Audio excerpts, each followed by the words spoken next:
Alright guys, and welcome back to Underdog Painting. So with 30k now being redone or whatever, the new edition, I thought it was about time I painted this Geigor fell-handed. I've had this in my collection for a long time, but I just didn't get around to painting it. So I built the model, I sprayed the model, and now we're putting some paint on it. So we've got some Balthazar gold, and what we're doing here is just painting all of the trim. So these 30k models are quite ornate, shall we say. There's loads of little fiddly bits of trim and whatever. So if you do get this colour onto the power armour itself, it's not a big deal at the moment, because we are going to go back up and tidy up with another colour. So yeah, Balthazar gold all around where you think the trim is and any decorative pieces. So I do these gold wolf heads on his backpack, and there's loads of little trim on his feet and stuff like that.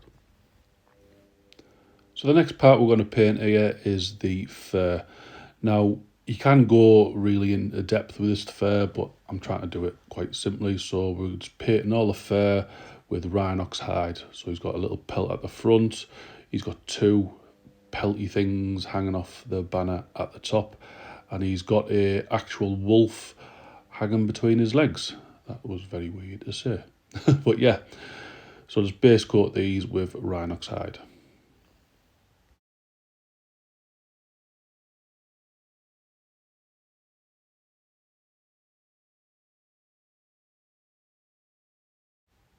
Now we're moving on to some more metallics, and we're doing his sword and other metal parts on the model with some lead belcher.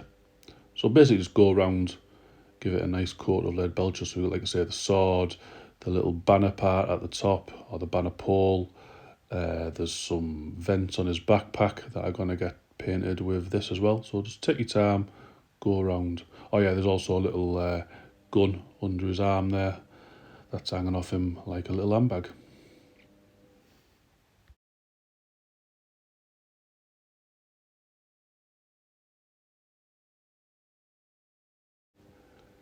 So now what I'm going to do is I'm going to just base coat all the rest of the model.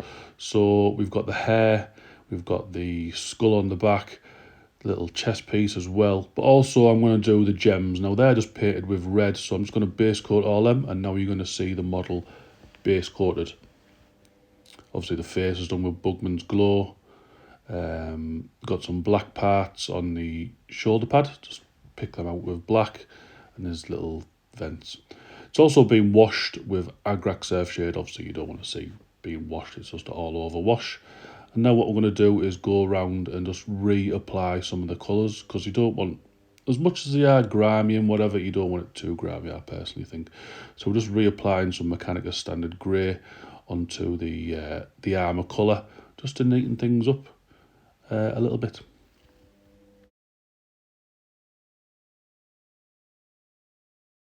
I was the best at painting faces, but this is quite a decent one for me. So what I've done is obviously base coated it with Bugman's Glow beforehand, and now it's been washed. So we're just going to reapply Bugman's Glow, just leaving the recesses. And then after that, we do a 50-50 mix of Bugman's Glow and Cadian Flesh Tone, just to give a little bit more highlight to the brow and stuff, because it is a small area. You want it to kind of stand out. So I think you can go quite harsh with the highlights here, and I think it personally works. But what we're going to do in a minute kind of blends it all in anyway.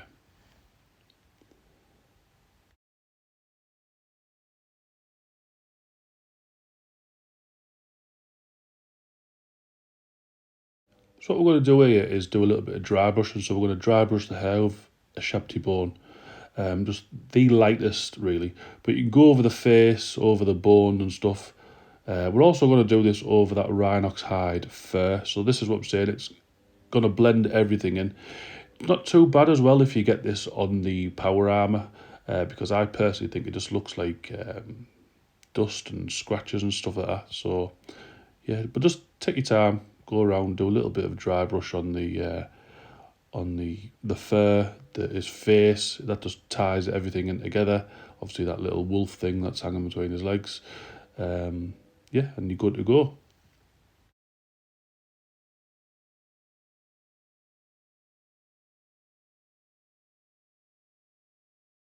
So now we're going to go on painting these gems. So we've base coated them with Mephiston red. Obviously it's been washed, so that's dulled it back down again. So now what we're going to do is get some Wild Rider red and then just base coat them again, leaving a little bit of the existing colour.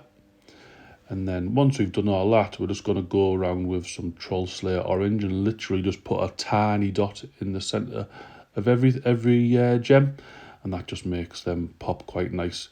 For a dark model, I think these bright gems just give it a little focal point, I suppose.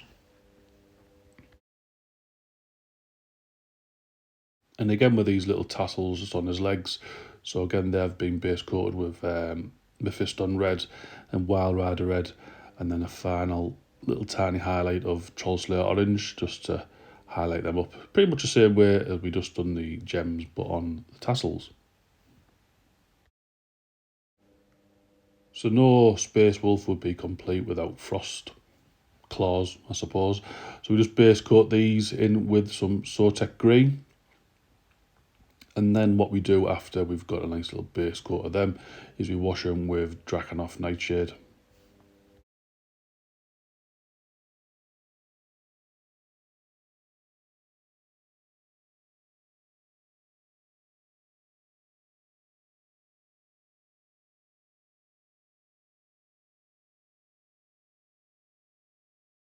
What I've done as well is I've just put a little petal wash on the base there, but obviously you base yours up however you want. But going back to the claws, then what we do is we just dry brush with a little bit of Temple Guard blue, just to give that icy looking colour, and then a final dry brush of Baharoth blue, and that just gives it a nice little frosty look. Again, not too bothered if we go over like the hand itself. Just looks like it's a glowy ice claw, I suppose. And once that's done, this is what the model will look like. Obviously base yours up however you want with basing. But leave comments what you like about it, what you don't like about it. If you like what I'm doing, please go and subscribe. It does mean a lot for you guys to follow me on this journey. Alright guys, I'll see you all in the next one. Ta-da.